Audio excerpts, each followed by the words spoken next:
Zia and Ling have been bickering their whole lives, and honestly, it's their favorite hobby.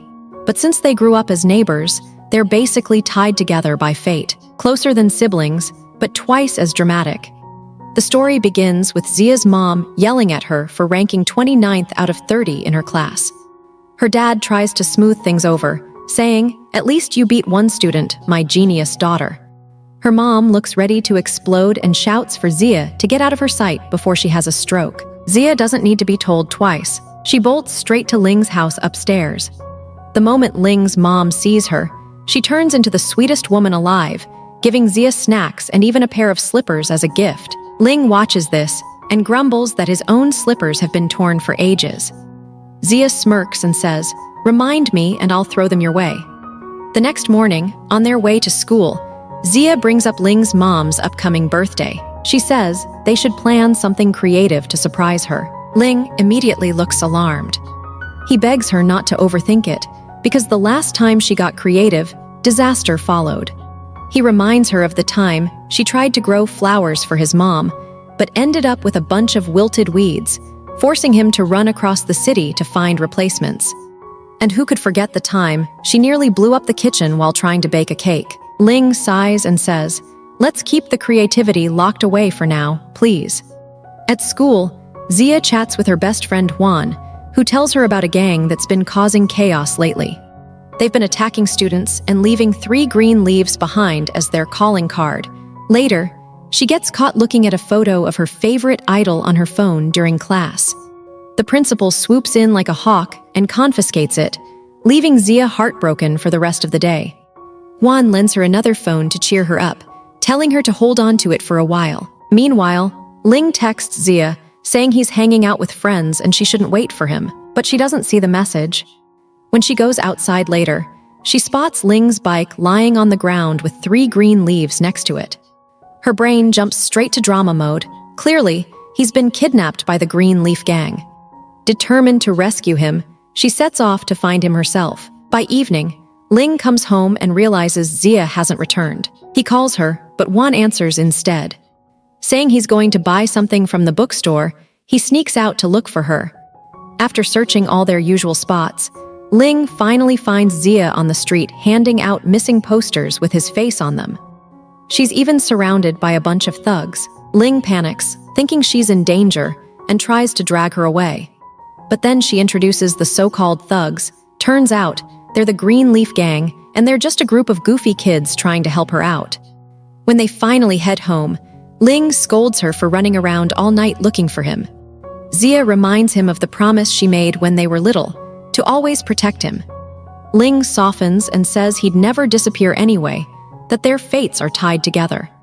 If anything ever happened to her, he couldn't live without her, though he quickly adds that his mom would probably kill him first. As Zia rolls her eyes, we get a flashback. She was born just before Ling. When Ling was born, he was so quiet his parents thought he might never speak. But the moment baby Zia cried nearby, Ling burst out crying too. From that day, their families became inseparable, like 2 halves of one chaotic family. Even after Ling's father left, Zia stayed by his side, defending him whenever anyone picked on him.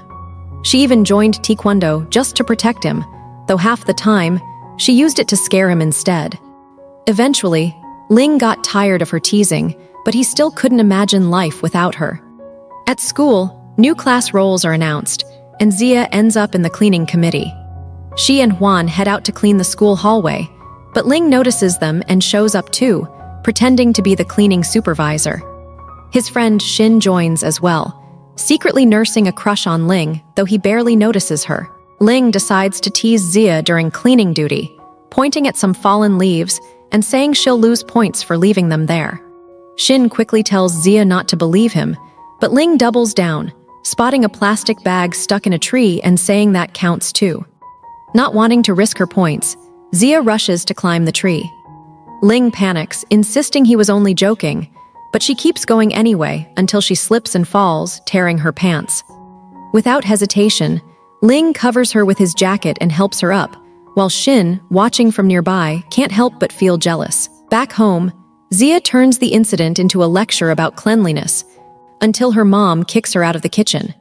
She tries to continue her speech to her dad, but he also boots her out of the house. Naturally, she ends up at Ling's place, where his mom always spoils her. Once inside, Zia sneaks into Ling's room to inspect it. To her surprise, it's spotless, not a speck of dust anywhere. While snooping around, she discovers a mysterious box under his bed. When she questions him, Ling claims it belongs to a friend. Zia smirks, threatening to expose his secret unless he helps her retrieve her confiscated phone from the teacher. The next day, they sneak into the classroom to find her phone. But before they can grab it, Han shows up. To make things worse, the teacher wakes up from a nap and catches them red-handed. Thinking fast, Ling escapes, claiming he was just returning some lost money. That leaves Zia and Han to face the punishment. Han clears himself by saying he was only there to register for a competition, which means Zia takes the full blame. She's stripped of her committee position and ordered to write a 10,000-word apology letter. Furious, Zia storms home and starts causing chaos until her mom yells at her to deliver a box of apples to Ling. Zia plans to throw the box at him, but when she gets there, Ling surprises her by returning her friend's phone and revealing he already wrote the apology letter for her. Later, Ling notices his mom dressing up more than usual before going out. One day, he secretly follows her and sees her getting into a car with a man. Fearing she might be dating and could leave him like his father did, Ling becomes uneasy. That night, he studies but falls asleep, dreaming that his mom leaves him. Zia senses something's wrong and keeps pestering him until he smiles again. The next day, they go shopping for his mom's birthday gift. There's a discount if they play and win a minigame, and of course, they win. After his mom's birthday, Ling finally asks about the man she was with. She says she'll introduce him soon. Ling tells her all he wants is for her to be happy. When exam results come out, Zia's grades drop even lower. She begs Ling not to tell her parents, but when she gets home, she's horrified to see they already know. Meanwhile, Shin tries to give Ling a gift, but he politely refuses. Unfortunately, Ling's friend, who secretly likes Shin, snatches it up, thanking her with a big grin. In class, Zia and her best friend get separated for talking too much. Zia is moved next to Han, while her friend sits beside a quiet, serious boy. During sports day, Zia gets hit by a basketball, and Ling immediately rushes over, his face full of panic. To prove himself, he challenges the player who hit her. Zia, despite being a bit sore, is over the moon, not because of the fight, but because Ling is wearing the bright, ridiculous t-shirt she picked out for him. Later that evening, Ling's mom finally introduces him to the man she's been seeing. To his shock, it turns out to be his father, the man who left them years ago. Ling storms out of the house, furious after seeing his father again. Zia spots his car parked outside and instantly knows something's wrong. Without hesitation, she rushes over, dragging him back to her place. The next day at school, Han notices Zia and Ling together and starts to get curious about their relationship. Things get even more awkward when the principal announces a new rule banning boys and girls from sitting together during lunch. Supposedly to prevent distractions, but everyone knows what he really means. After school, Han follows Zia and Ling home and realizes they live in the same neighborhood. The next day, he casually asks Zia about their relationship. She says they've been friends since childhood. Han's eyes light up, jackpot. If Zia knows Ling that well, she's basically his secret guidebook. From that day on, Han starts being extra nice to her, and even her best friend notices, teasing that maybe Han has a crush. Later, Han invites Zia to a cafe to study together. Meanwhile, Ling notices a suspicious car following them and pulls Zia aside. He tells her someone might be watching them, but she waves it off, saying, "Don't worry, it's probably Han, he likes me." Ling laughs, "Get real." Zia just smirks, clearly believing her own story. When she finally meets Han, she dives straight in, saying, "Let's be honest, you like me, right?" Han's so stunned, he almost chokes on his drink. He denies it, saying he just wants to study, but Zia assumes he's too shy to admit it. Meanwhile, Ling is hanging out with Juan and Shin when they spot their teacher having coffee with another teacher. They quietly leave so they don't embarrass them. Later, they bump into Han and Zia while shopping. Han and Ling immediately start arguing over who gets to choose Zia's outfit, But Ling wins easily, picking something that suits her perfectly. When Zia gets home, Ling's dad has sent over a pile of gifts. He asks her to convince Ling to forgive him, but Zia stands her ground, saying only Ling can decide that. Together, they return the gifts. Afterwards, Zia finds Ling in the garden where they used to play as kids. She sits beside him, teasing softly but with warmth in her tone. She tells him he doesn't actually hate his dad, he just needs time. Her words calm him down, little by little. The next day, Ling is tutoring Shin when Zia barges in, claiming she forgot her house key. A few minutes later, Long shows up, pretending she needs help with a hard math question. Ling glances at her and says dryly, "That's an English book." Shin and Long start teasing Zia about her grades, but Ling cuts them off and says, "Come on, Zia, let's go get lunch at that restaurant you told me about." Of course, there's no such restaurant, he just wants to get her out of there. As they leave, Han suddenly appears and insists on tagging along. While walking, Ling notices the same suspicious car again and decides to check it out. To his frustration, it's his dad, apparently following him for days. Meanwhile, Zia returns home with Han, who's clearly nervous under her mom's curious stare. Zia's mom calls Ling's mom to inform her that Zia brought a boy home. Moments later, Ling and his mom show up for dinner. Both mothers spend the entire meal praising Ling like he's the second coming, while Han sits there awkwardly trying to smile. Finally, fed up, he jumps up and insists on doing all the house chores just to impress them. But as he sits back down, Zia's mom smiles sweetly and says, "It's getting late, dear. You should head home before your parents worry." The next day at school, Zia overhears Shin talking behind her back, accusing her of clinging to Ling. Zia doesn't let it slide. She walks right up to Shin, smiles politely, and shuts her down with calm but sharp words that make everyone around go silent. Meanwhile, back at Ling's house, he finds out his dad stopped by earlier. Using the oldest excuse in the book, Ling storms out again. The next day, he and his friends, including Han and Zia, gather to play games. During the fun, Han suddenly confesses that he was the one following Zia in the car.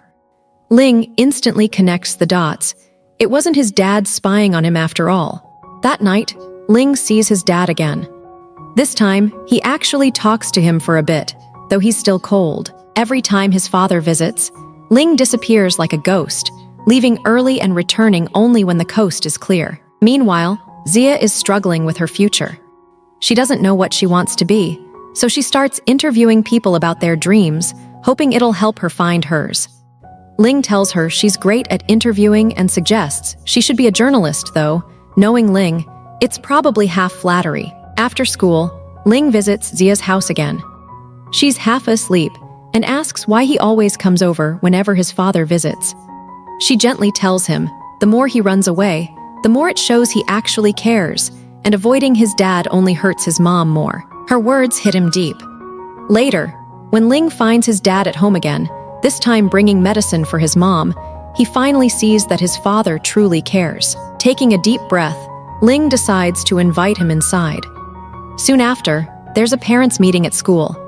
Zia's parents are away visiting a sick relative, so Ling's mom steps in, pretending to be Zia's mother. Ling's dad tags along too.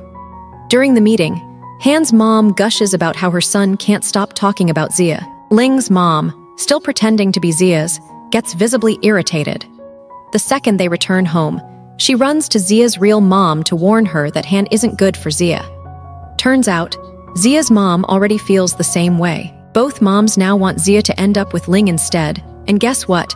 Ling's dad is totally on board. The only one thinking rationally is Zia's dad, who says it's up to the kids. Meanwhile, Guan is depressed because her dad confiscated all her idol merch to make her focus on studying. Zia tries to cheer her up, but nothing works. Then, rumors explode at school. People say Zia and Ling are dating since his mom attended the meeting for hers. Some even claim Zia's juggling both Ling and Han at once.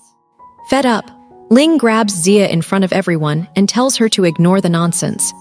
But trouble brews again when Ling notices how close Han and Zia are getting. Han tutors her, and they're always together. Ling's jealousy kicks in.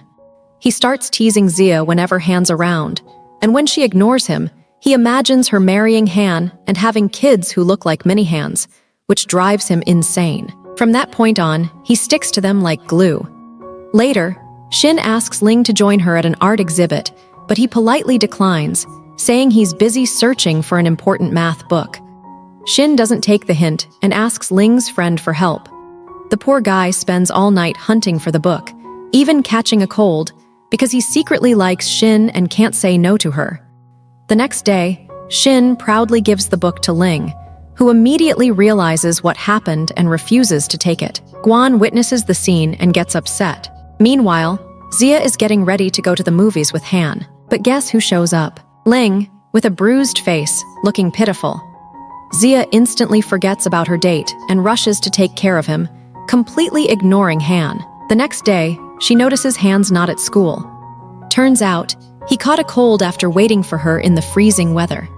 Feeling guilty, Zia calls to apologize again and again, but Han's voice is cold. When he finds out she forgot their date because of Ling, he just ends the call without another word. Later, Shin finds out that Huan has secretly had a crush on her since middle school, because back then, she was the only person who didn't tease him for being overweight. Moved by his honesty, she smiles, tells him he's special to her, and invites him to go to the exhibit with her. Huan feels like he just won the lottery. During the New Year holidays, their charming neighbor Jin comes back. He's Ling's cousin, and Zia has admired him for years because of how kind and gentle he's always been. Excited, Zia convinces Ling to bring Jin over to study together. Ling immediately refuses when he hears Jin's name, jealousy alert, but eventually agrees. The group studies a bit and ends up binge-watching dramas instead. Later, Jin invites everyone to go out when it snows for the first time. When they meet, Zia acts all shy and graceful, trying to impress Jin.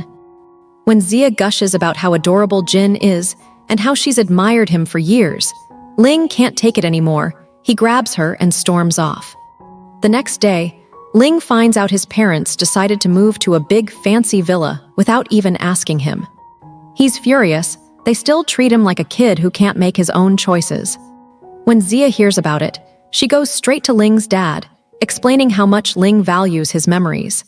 She even mentions that he still keeps the old computer his dad bought him when he was little. Impressed by her sincerity, Ling's dad explains that the move was meant to help Ling study better, and even says he prepared a special room for Zia so she can visit anytime. That night, Zia can't sleep. At dawn, she visits Ling and asks if he's really going to move. Ling jokes that if no one's there to wake him up at 6 a.m. anymore, then yes, he's moving. Zia bursts into tears, reminding him of all the memories they've shared in that house. Ling softens, takes her out for breakfast, and admits he doesn't want to leave either. Eventually, his parents agree to let him stay. One day, Ling notices Zia looking miserable. She's been studying non-stop, but her grades are still near the bottom. She even stops eating. Concerned, Ling calls Jin and asks him to send her a motivational message. As soon as she reads it, her mood brightens, she eats, studies, and even wears those printed messages around her neck like a charm of inspiration. Then they realize their friend, Guan, is missing. Using her phone's GPS, Ling tracks her down, but on the way, Zia almost gets hit by a car.